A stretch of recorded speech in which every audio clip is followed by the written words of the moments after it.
lutando por um futuro mais próspero, por justiça social, lutando pela valorização profissional, porque tudo é educação, lutando para a maior permanência dos nossos jovens na escola.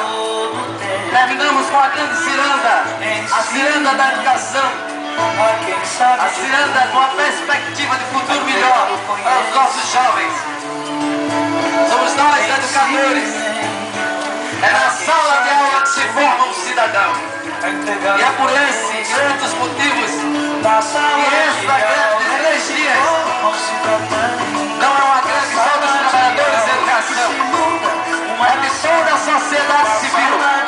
Até porque a nossa pauta luta por 10% do PIB para a educação, luta dos royalties do petróleo para a educação, luta por valorização profissional, luta por salário mais justo, mais investimento. E essa luta, essa bandeira que não podemos enrolar essa bandeira, ela tem que estar pululando. É uma bandeira da sociedade, é uma bandeira dos educadores, e com um gesto da solidariedade, de coragem, vamos denunciar como se impõe a educação pública em todo o Brasil, não é só de Pernambuco.